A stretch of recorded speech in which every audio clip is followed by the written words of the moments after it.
1500-meter semi-finals. You want to talk about personality? Here is one. Yep, rocking the mo and the mullet.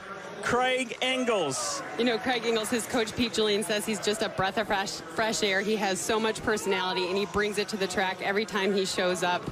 He's just a huge favorite in the running community. He drove down to Eugene in a special ride. You know, he renovates old small vans into traveling campers, and this is his ride that he rode down here from Eugene, from Portland down here to Eugene. He is quite the dude. He is quite the dude, and he has the ability to go to the Olympics.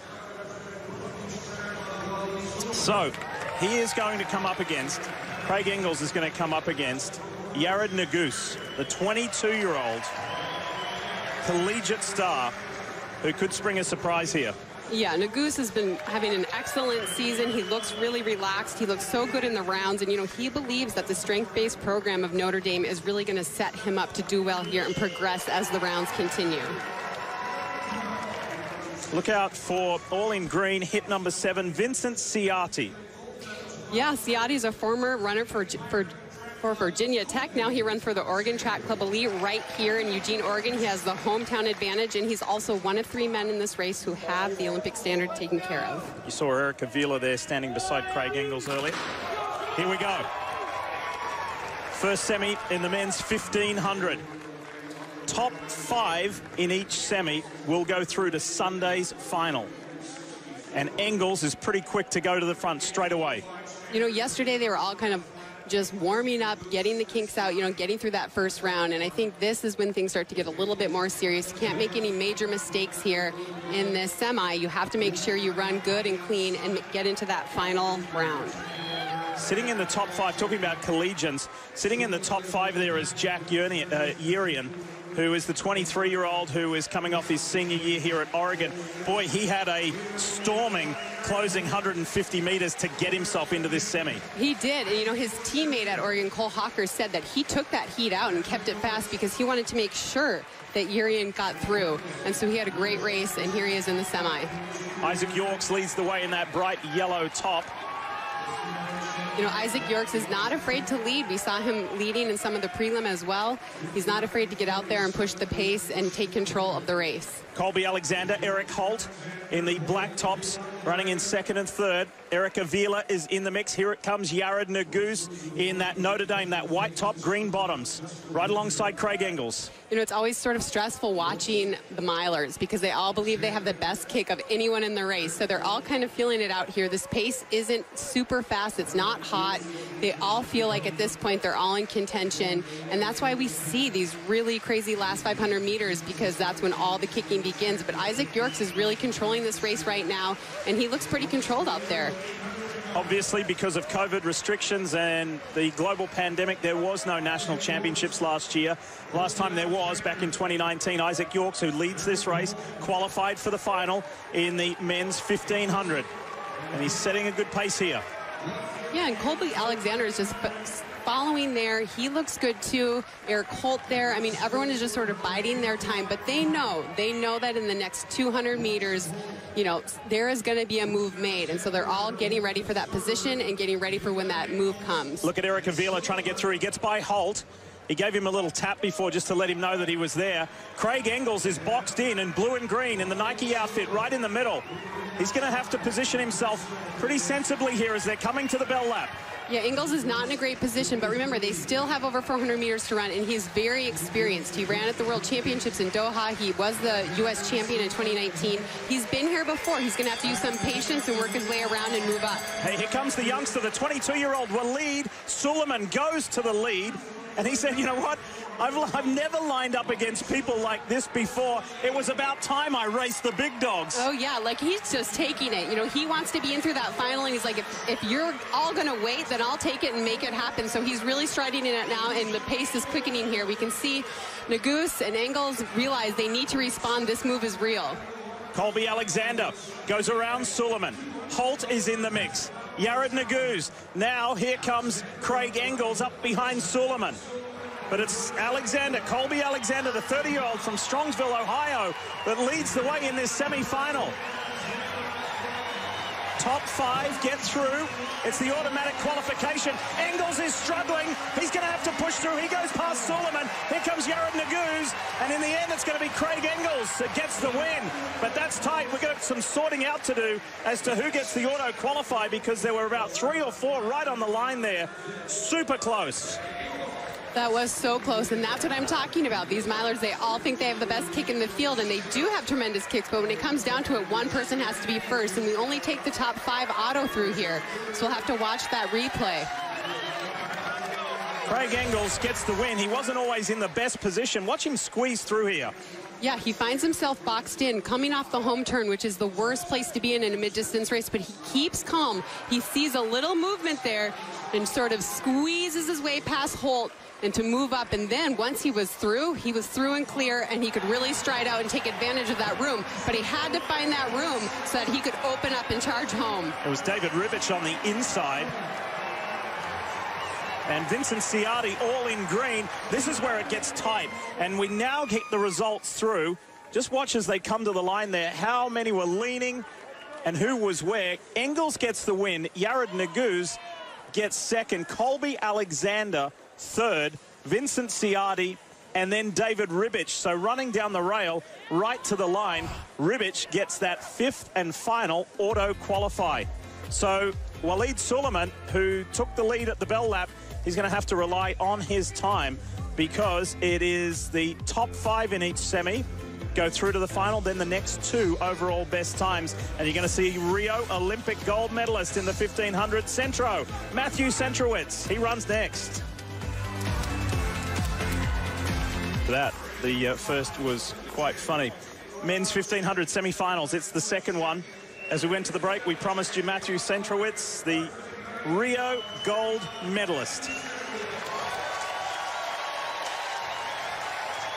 A great reception from the crowd here. Of course, he was an Oregon Duck. He comes here, you know, his father was an Olympian in 1976. His father, who he's named after. You know, he's had such a great career, kicking off in 2011 with a world medal in the outdoor championships, global championships.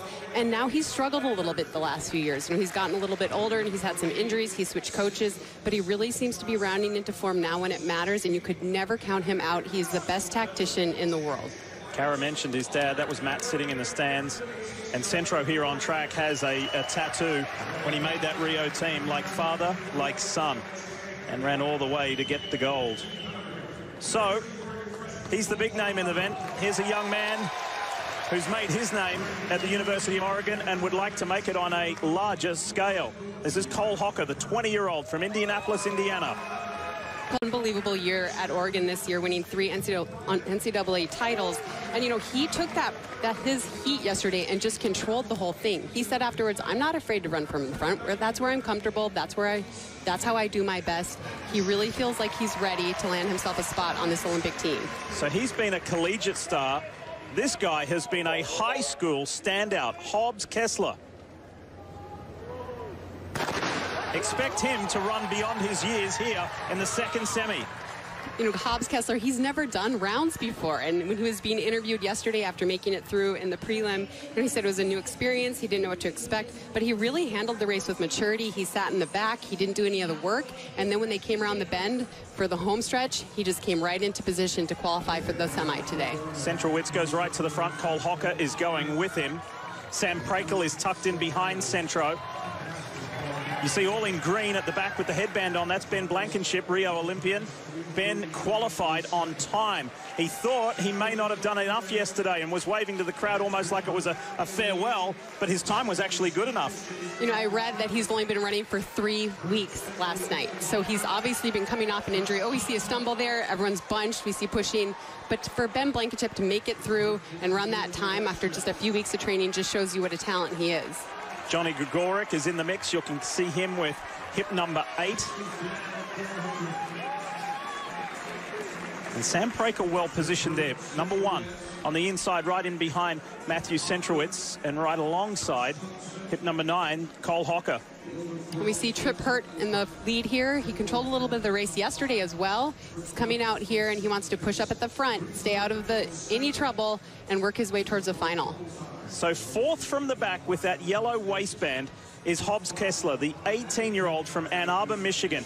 Yesterday, it looked like he was in a precarious position, and this kid just rocketed home. Do you know, his coach says that he is a born racer. He said, I've seen many come and go. This kid is born to race. You know, he's definitely something special, and we've all been excited to watch him run here. You know, he was asked at the press conference yesterday after his first round, you know, experience versus youth, like, who has the advantage? And he said, experience. I've never done this before. I don't have any experience here at all, but he's been handling it really well. He knows he's coached by the best. He trains with the best, and he just needs to keep a level head and do what he does best, which is compete. Red and white outfit, the Rio gold medalist, Matthew Centrowitz, just ticking along at the front, doesn't look stressed. Right alongside Hurt, Maggard is there, and then Thompson. There's Johnny Gregorek in blue on the outside.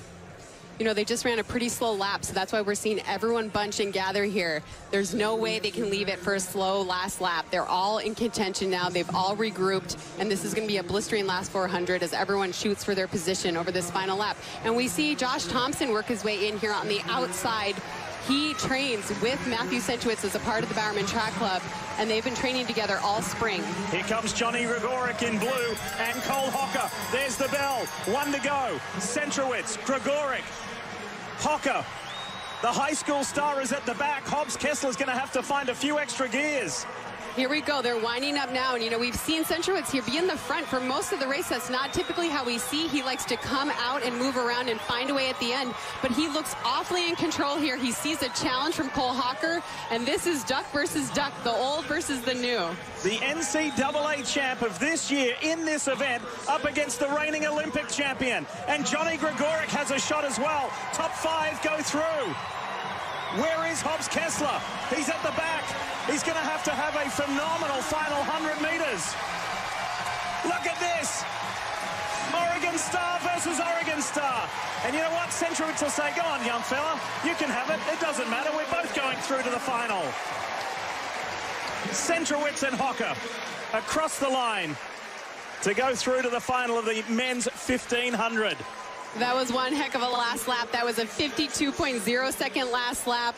They wanted to show what they had. They didn't want to show all their cards, but they were reminding each other, hey, I have a lot of speed to close out with here. You see Cole Hocker just exit the stadium. Here they come down, these two duck stars looking at each other. Centrowitz gives them a little glance. Cole Hocker's fighting him to the line. And finally, Centrowitz says, you know what? All right, you can take it. I don't mind.